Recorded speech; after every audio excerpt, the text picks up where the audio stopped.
Salam baik buat sahabat channel Kisah Keramat. Semoga menghibur. Yuk, kita mulai kisah ceritanya. Rahasia pusaka keramat di Desa Bali. Pada sebuah desa kecil yang terletak di kaki Gunung Agung, Bali, terdapat sebuah pusaka keramat yang telah lama disembunyikan. Desa ini dikenal oleh para penduduk setempat dengan nama Desa Sumberkayu. Tidak banyak orang luar yang pernah mendengar nama desa ini, dan bahkan lebih sedikit yang berani menginjakan kaki di sana setelah mendengar cerita-cerita menyeramkan yang beredar tentangnya. Di tengah hutan lebat, di antara aliran sungai yang jernih, ada sebuah pura tua yang menjadi tempat persembunyian bagi sebuah benda yang sangat berharga. Namun, lebih dari itu, benda tersebut juga menjadi sumber dari berbagai malapetaka yang menimpa siapa saja yang berani mencobanya. Pusaka tersebut dikenal dengan nama keris tumbal pusaka. Konon, keris itu bukan hanya sebatas peninggalan sejarah, tetapi juga sebuah alat yang menyimpan kekuatan gelap. Kekuatan yang bisa membunuh siapa saja yang berani mencoba mengambilnya dari tempat yang telah dijaga oleh para pendeta dan keturunan leluhur desa. Latar belakang sejarah pusaka. Pada zaman dahulu, sekitar 3 abad yang lalu, Desa Sumberkayu adalah sebuah pusat kerajaan Bali yang makmur. Raja pada masa itu dikenal sebagai Raja Prameswara, seorang penguasa yang bijaksana namun sangat ambisius. Raja Prameswara menginginkan kekuatan yang lebih besar untuk memperluas wilayah kerajaannya, dan untuk itu, ia memutuskan untuk mencari sebuah pusaka yang dapat memberinya kekuatan tak terkalahkan. Raja mengetahui bahwa di balik Gunung Agung terdapat sebuah kerajaan kuno yang telah lama hilang, namun menyimpan pusaka yang sangat sakral dan kuat. Pusaka itu dikenal dengan nama keris tumbal pusaka. Legenda mengatakan bahwa siapapun yang memiliki keris ini akan memperoleh kekuatan yang tak terbatas, namun dengan harga yang sangat mahal, sebuah kutukan yang akan menggerogoti pemiliknya. Meskipun demikian, ambisi Raja Prameswara tidak bisa dibendung. Ia mengutus seorang pahlawan tangguh bernama Astawirya, seorang pemuda dari desa tersebut, untuk melakukan pencarian dan membawa pulang keris tumbal pusaka. Astawirya berhasil menemukan keris tersebut setelah menjalani serangkaian ujian berat dan mengorbankan banyak hal. Namun, begitu ia membawa keris itu kembali ke istana, kejadian-kejadian aneh mulai terjadi.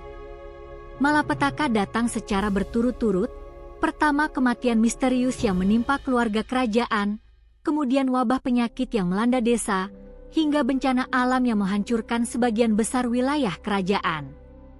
Raja Prameswara, yang awalnya percaya bahwa pusaka itu akan memberinya kekuatan, kini menyadari bahwa keris tersebut membawa kutukan yang tak bisa dibendung.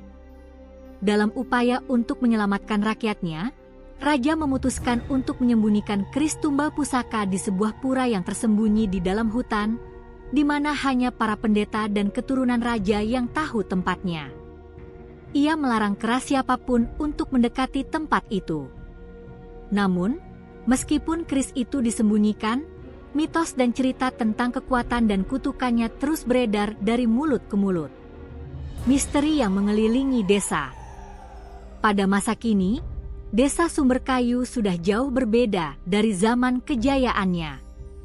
Desa ini kini dihuni oleh penduduk yang lebih sederhana, sebagian besar petani yang hidup tenang dan menjauhkan diri dari hiruk-pikuk dunia luar. Namun, mereka semua meyakini bahwa keris tumbal pusaka masih ada di pura yang tersembunyi, dan kutukan yang mengelilinginya masih tetap hidup. Para pendeta dan keturunan raja masih menjaga pura tersebut dengan penuh ketelitian. Mereka mengikuti tradisi yang diwariskan secara turun-temurun untuk menjaga agar keris itu tidak jatuh ke tangan yang salah. Hanya mereka yang dianggap layak dan memiliki pengetahuan mendalam yang bisa memasuki tempat tersebut. Namun, beberapa orang dari luar desa yang mendengar cerita tentang pusaka tersebut mulai penasaran. Salah satunya adalah seorang pemuda bernama Arya, seorang peneliti budaya yang datang ke Bali untuk meneliti mitos-mitos kuno. ia mendengar desas-desus tentang keris tumbal pusaka dan merasa tertarik untuk membongkar misteri tersebut. Arya tiba di desa Sumberkayu dengan niat untuk mengumpulkan informasi dari penduduk setempat. Namun, ia segera menyadari bahwa desa ini memiliki atmosfer yang berbeda.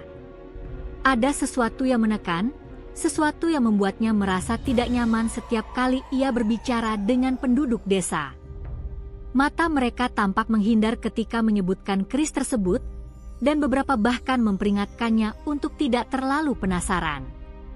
Di tengah ketegangan yang terus meningkat, Arya merasa bahwa ia harus tahu lebih banyak tentang pusaka itu, terutama setelah seorang wanita tua, Ibu Rahayu, memberinya petunjuk misterius tentang sebuah buku kuno yang konon menyimpan rahasia besar tentang keris tumbal pusaka.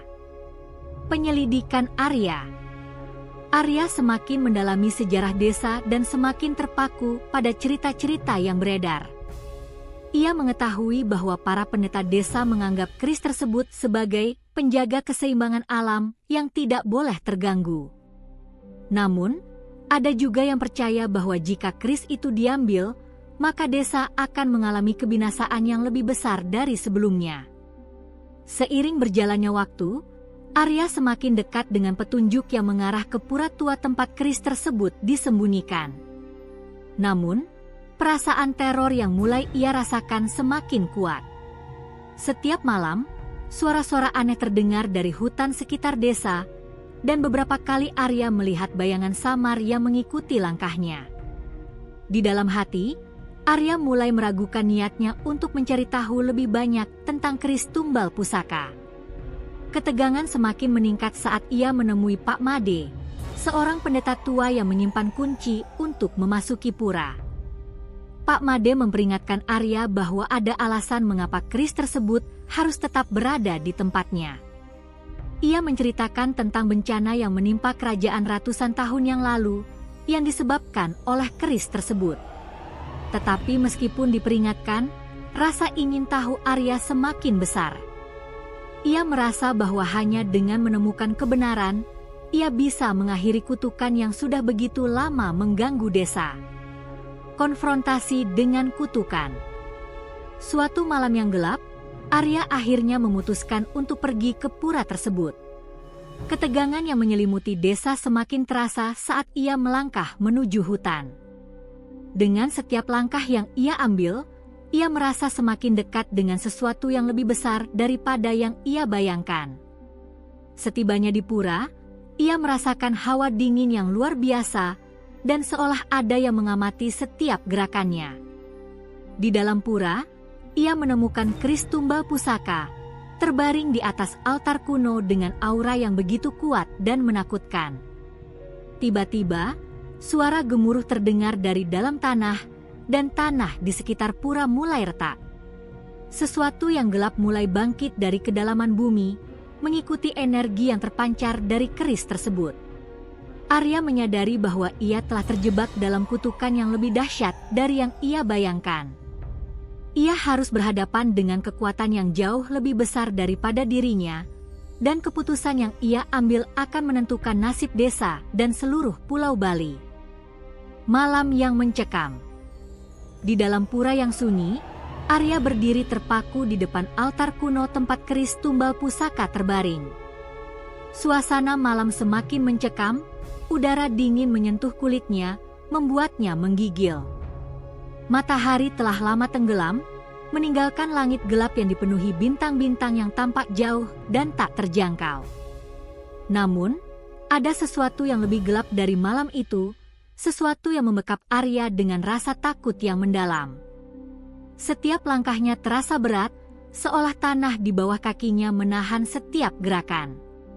Hembusan angin yang berdesir melalui celah-celah batu pura terdengar seperti bisikan yang tak bisa dimengerti, dan udara menjadi semakin berat. Arya bisa merasakan energi gelap yang melingkupi keris itu, aura yang terasa mengancam. Namun, rasa ingin tahunya lebih besar daripada rasa takut yang menggerogoti hatinya. Arya mengulurkan tangan, berusaha untuk mengambil keris tersebut, tetapi saat jarinya hampir menyentuh pegangan keris, sebuah suara parau terdengar, seperti datang dari dalam tanah. "Jangan sentuh itu." Suara itu menggetarkan tanah, seperti sebuah peringatan yang berasal dari kedalaman purba. Arya mundur sejenak, terkejut dan cemas. Ia menoleh ke sekitar, mencoba mencari sumber suara tersebut, tetapi tidak ada siapa-siapa. Suasana semakin aneh dan tertekan. Dalam gelap, Arya merasa seolah ada banyak mata yang mengawasi dirinya, meski tidak ada yang terlihat. Tapi, apa yang sebenarnya terjadi di sini? Arya bergumam kepada dirinya sendiri, merasa bingung. Tiba-tiba, tanah di sekitar altar pura mulai bergetar. Sekilas, bayangan hitam yang besar melintas di antara tiang-tiang pura. Arya merasa seperti terjebak dalam jaring tak kasat mata yang semakin erat. Suasana semakin mencekam, dan darahnya mulai berdesir kencang. Wajahnya pucat, dan tubuhnya terasa kaku, seolah-olah segala napas yang ia hirup dipenuhi oleh hawa yang lebih gelap daripada malam itu sendiri. Kemudian, sebuah suara terdengar jelas dan menakutkan, menggetarkan seluruh tubuh Arya. "Jangan! Ambil! Itu!" Suara itu berasal dari bayangan besar yang kini perlahan mulai menampakkan bentuknya. Sebuah wujud hitam yang tampak seperti sosok manusia, namun tubuhnya kabur dan mengaburkan segala bentuk yang jelas. Arya merasa tubuhnya semakin terbungkus oleh ketakutan yang mendalam. Setiap detik yang berlalu, ia merasakan kutukan itu semakin mengikatnya. Namun, ada sesuatu dalam dirinya yang menuntut untuk melawan rasa takut itu. Arya tidak bisa mundur sekarang, tidak bisa berhenti setelah sejauh ini ia berjalan. Perjumpaan dengan Pak Made. Setelah malam yang mencekam itu, Arya mulai merasakan bahwa sesuatu yang lebih besar sedang mengintainya. Ia merasa gelisah sepanjang hari, tak mampu tidur atau beristirahat dengan tenang. Bayangan-bayangan kelam terus menghantui pikirannya. Ia tahu bahwa keris itu bukan sekadar benda kuno yang ingin ia pelajari, melainkan sesuatu yang jauh lebih gelap, suatu entitas yang menyimpan banyak rahasia berbahaya. Keesokan harinya, Arya memutuskan untuk menemui Pak Made, sang pendeta tua yang menjaga rahasia pura tersebut. Arya harus mencari tahu lebih dalam tentang kutukan ini dan apa yang sebenarnya terjadi dengan keris tumbal pusaka. Pak Made mungkin tahu lebih banyak, atau setidaknya bisa memberinya petunjuk tentang cara untuk mengakhiri kutukan yang sudah mengganggu desa ini selama berabad-abad. Pak Made menyambutnya dengan wajah serius, dan ketika Arya menceritakan apa yang dialaminya semalam, Pak Made hanya menggelengkan kepala, seolah-olah ia sudah mengetahui bahwa waktu Arya untuk menghadapi kegelapan itu semakin dekat. "Anak muda," suara Pak Made berat, "pusaka itu bukan hanya milik kita. Itu adalah warisan dari leluhur yang telah mati dan yang tak ingin kembali. Keris tumbal pusaka menyimpan kutukan yang mengikat bukan hanya dunia kita, tetapi juga dunia mereka yang telah tiada. Keris itu tidak bisa diambil begitu saja. Ia akan mengambil nyawa yang mencoba menyinggungnya." Arya terdiam. "Jadi, mengapa kalian membiarkannya begitu saja? Kenapa kalian tidak menghancurkannya?" Pak Made menarik napas panjang. "Ada alasan mengapa keris itu tidak boleh dihancurkan. Keris tumbal pusaka bukan hanya sumber bencana. Ia adalah penyeimbang alam semesta. Jika kita menghancurkannya, kita akan membuka jalan bagi kekuatan yang lebih besar, lebih gelap dari kutukan itu sendiri. Kita akan membiarkan alam semesta terguncang. Kekuatannya akan bangkit dan tidak bisa dihentikan." Arya semakin bingung. "Lalu apa yang harus saya lakukan? Saya merasa kutukan itu mengejar saya. Setiap malam, saya merasakan adanya sesuatu yang mengawasi. Apa yang harus saya lakukan?" Pak Made memandang Arya dengan tajam. "Hanya satu cara untuk menghentikan semuanya, anak muda. Kamu harus kembali ke pura itu dan mengembalikan keris ke tempatnya yang benar.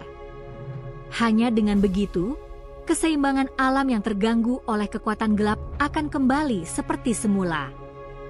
Namun, ada sesuatu dalam diri Arya yang tidak bisa menerima begitu saja jawaban itu. Tapi apakah itu benar-benar akan mengakhiri semuanya?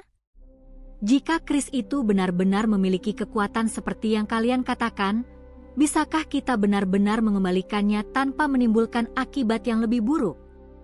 Pak Made diam, memandang ke arah langit, seolah berpikir sangat dalam.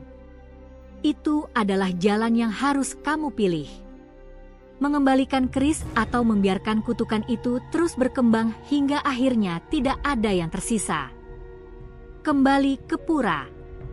Setelah percakapannya membuat Arya semakin bingung dan terbelah, ia kembali menuju pura. Namun, kali ini ia merasa berbeda. Ada semacam panggilan dalam hatinya yang membuatnya lebih berani menghadapi kegelapan itu. Ketegangan yang ia rasakan sebelumnya seakan semakin membesar, dan langkah-langkahnya semakin terasa berat. Tapi, rasa takut yang melanda hatinya justru membuatnya lebih kuat. Ia tahu bahwa jika ia tidak menyelesaikan ini sekarang, semuanya akan semakin buruk. Saat ia tiba di pura dan berdiri di depan altar, gelapnya malam seperti menelan seluruh ruang sekelilingnya. Tidak ada suara, hanya angin yang berbisik lirih. Arya bisa merasakan kehadiran keris itu di hadapannya, aura gelap yang menantangnya. Ia merasa seluruh tubuhnya tertarik ke sana, namun hati kecilnya berteriak untuk tidak mendekat. Di saat yang penuh ketegangan, Arya akhirnya mengulurkan tangan untuk menyentuh keris tersebut, kali ini dengan tekad yang lebih kuat. Begitu ia menyentuhnya, sebuah kekuatan besar memancar, mengguncang seluruh pura dan membuat tanah di bawahnya bergetar hebat. Namun, saat ia mencoba menariknya, bayangan hitam yang pernah dilihatnya muncul kembali, kali ini lebih nyata dan menakutkan. Wujud itu mulai menggapai tangan Arya dengan kekuatan yang mengerikan. Tetapi, Arya tahu ia tidak bisa mundur lagi. Ia harus menghadapinya, atau desa ini akan musnah. Arya menggenggam keris itu lebih erat. Saat itu juga, suara besar menggema di seluruh pura, dan sesuatu mulai berubah. Apakah ia berhasil mengembalikan keseimbangan alam, atau justru membuka gerbang kegelapan yang lebih besar? Semua itu akan segera terungkap. Puncak ketegangan. Saat Arya menggenggam keris tumba pusaka dengan tangan yang gemetar, sebuah energi luar biasa mulai mengalir melalui tubuhnya. Rasanya seperti ada kekuatan yang sangat besar yang sedang menariknya masuk ke dalam kegelapan yang tak terbayangkan. Sekujur tubuhnya terasa terbakar, dan sebuah suara mengerikan, penuh kebencian dan kemarahan, menggema di seluruh pura. Kamu tidak bisa melarikan diri. Suara itu mengguncang Arya hingga tulang sumsum. Rasanya seperti suara yang keluar dari kedalaman bumi, dan ia bisa merasakan seluruh alam semesta bergetar mengikuti irama teror yang disebabkan oleh keris tersebut. Tanah di bawah kakinya mulai menggelegak, dan aura gelap yang menyelimuti pura semakin memadat, seolah ingin menelan seluruh dunia. Arya jatuh terduduk, merasa pusing dan terhuyung oleh kekuatan yang tidak bisa ia kontrol. Di hadapannya, bayangan hitam yang sangat besar mulai muncul lagi, kali ini lebih jelas, dengan wajah yang menyeringai penuh kebencian. Itu adalah sosok yang ia lihat semalam, namun kali ini wujudnya lebih mengerikan, seperti sesuatu yang tidak sepenuhnya manusiawi. Ini adalah harga yang harus kamu bayar, kata sosok itu dengan suara berat, seakan menekan setiap kata yang keluar dari mulutnya. Keris ini bukan sekadar benda, tetapi kekuatan hidup yang telah mengikat banyak jiwa, termasuk jiwa-jiwa yang sudah lama mati. Kekuatanmu tak akan cukup untuk mengatasi apa yang sudah terbangun. Arya merasakan kekuatan keris itu mengalir ke dalam tubuhnya, semakin menguasai pikirannya. Ia merasa seperti dirinya bukan lagi dirinya sendiri. Tubuhnya dikendalikan oleh entitas yang jauh lebih kuat dan berbahaya. Semua kekuatan yang telah ia pelajari, semua pengetahuan yang ia dapatkan selama ini, terasa tak ada artinya. Namun, meski tubuhnya terasa hancur lebur oleh rasa sakit dan tekanan, ada sesuatu dalam diri Arya yang tetap bertahan. Sebuah suara kecil di dalam hatinya berteriak, memanggil keberaniannya. Ia tidak bisa menyerah. Dengan segenap tenaga yang tersisa, Arya berusaha bangkit. Matanya terbuka lebar, menatap keris tumbal pusaka yang tergeletak di tangan kanannya. Di dalam hatinya, ia tahu bahwa ia harus mengembalikan keris itu ke tempat yang benar. "Apa yang harus aku lakukan?" teriak Arya, suaranya serak karena rasa sakit yang menghimpit dadanya. "Apa yang kalian inginkan dariku?" Sosok hitam itu tertawa, namun tawa itu terdengar kosong, seperti suara dari dunia lain. "Aku tidak menginginkan apapun darimu. Aku hanya penjaga dari kutukan ini. Kamu hanya bagian dari roda yang tak terhentikan. Jika kamu ingin menghentikan kutukan, kamu harus melakukannya dengan harga yang tak terbayangkan." Tanpa memberi waktu bagi Arya untuk bertanya lebih lanjut, sosok itu mendekat dengan kecepatan luar biasa. Arya bisa merasakan hawa dingin yang mengalir ke dalam tubuhnya, mencoba menguasai seluruh tubuhnya. Ketika sosok itu hampir mencapai Arya, tiba-tiba sebuah cahaya terang menyinari pura, membutakan segala sesuatu di sekitarnya. Pak Made muncul dari kegelapan. Wajahnya yang sudah tua tampak tenang, meskipun udara sekitarnya dipenuhi ketegangan. Dengan langkah lambat namun pasti, Pak Made mendekati Arya, matanya berfokus pada keris di tangan pemuda itu. "Jangan biarkan dirimu dipenuhi oleh amarah dan ketakutan. Itu yang mereka inginkan. Itu yang menyebabkan keris ini membawa kutukan," kata Pak Made, suaranya penuh dengan kebijaksanaan. "Kerjaannya adalah mengelabui kita, menjebak jiwa-jiwa yang tidak sabar. Kekuatan gelap ini hanya bisa dikalahkan dengan keberanian yang datang dari hati yang murni." Arya menatap Pak Made dengan penuh kebingungannya. "Tapi aku tidak tahu apa yang harus kulakukan. Aku merasa seperti aku sudah jatuh ke dalam perangkapnya. Semua ini terasa lebih besar dari yang bisa aku atasi." Pak Made mengangguk pelan, seakan mengerti keraguan yang ada di hati Arya.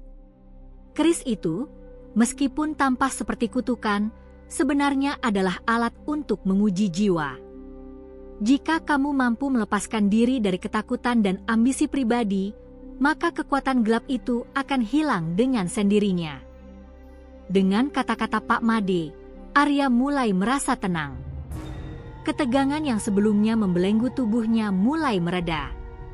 Ia menyadari bahwa selama ini ia terlalu terfokus pada ambisi untuk mengungkap kebenaran, hingga melupakan inti dari semua ujian ini, keberanian, kesabaran, dan ketulusan hati. "Apa yang harus aku lakukan?" tanya Arya sekali lagi, kini dengan suara lebih tenang. "Tempatkan keris tumbal pusaka kembali ke tempatnya yang asli," jawab Pak Made. "Bukan dengan kekuatanmu, tetapi dengan ketulusan hatimu. Kamu harus mengembalikannya dengan niat baik, bukan untuk memperoleh kekuasaan, tetapi untuk keseimbangan alam yang telah terganggu." Arya menatap keris itu, memikirkan kembali segala yang telah terjadi. Semua rasa takut yang meliputi dirinya mulai memudar. Ia sadar bahwa kutukan ini bukan hanya milik keris, tetapi milik ketakutan manusia itu sendiri. Ia memutuskan untuk mengikuti nasihat Pak Made dan dengan hati yang murni, ia mulai berjalan menuju altar pura. Mengembalikan keseimbangan. Dengan hati yang lebih tenang, Arya meletakkan keris tumbal pusaka di atas altar tempat pertama kali ia menemukannya. Tanpa rasa takut, tanpa niat untuk menguasai atau memanfaatkan keris itu, Ia hanya berdoa dalam hati, memohon agar kutukan ini dihentikan dan agar desa serta tanah balik kembali dalam kedamaian. Saat Arya meninggalkan keris itu di tempatnya, angin sepo-sepo mulai berhembus, membawa keheningan yang belum pernah terasa sebelumnya. Sesuatu yang besar dan berat mulai terangkat dari udara, dan bayangan hitam yang menghantui Arya menghilang, lenyap dalam kegelapan malam. Namun, meski keris itu terletak di tempat yang semestinya, dan kutukan tampak hilang, ada perasaan aneh yang masih mengendap dalam diri Arya. Ia tahu bahwa meskipun kutukan itu telah dihentikan, warisan sejarah yang terkubur dalam pusaka itu tetap meninggalkan jejak yang tak terhapuskan. Kembali ke desa. Ketika Arya kembali ke desa Sumber Kayu, ia merasa desa itu tampak lebih hidup dari sebelumnya. Udara yang dulu terasa berat kini menjadi lebih segar, dan penduduk desa yang awalnya tampak ragu, kini menyambutnya dengan wajah penuh rasa syukur. Mereka tahu bahwa sesuatu telah berubah, bahwa kutukan yang mengancam desa mereka telah berakhir. Pak Made mendekatinya dengan senyuman lembut. "Kamu telah melakukan hal yang benar. Kutukan itu hanya bisa dihentikan dengan hati yang tulus. Dan kamu telah membuktikannya." Arya menatap Pak Made, merasa lega namun juga penuh perasaan yang campur aduk. Ia tahu bahwa perjalanan ini telah mengubahnya. Bukan hanya pengetahuannya tentang sejarah atau budaya Bali, tetapi juga tentang dirinya sendiri. Ia telah belajar bahwa kekuatan terbesar dalam hidup adalah kemampuan untuk melepaskan rasa takut dan menghadapi takdir dengan hati yang penuh keberanian. Namun, meskipun kutukan telah berakhir, satu hal tetap jelas bagi Arya, pencarian untuk memahami misteri kehidupan dan takdir tidak pernah benar-benar berakhir.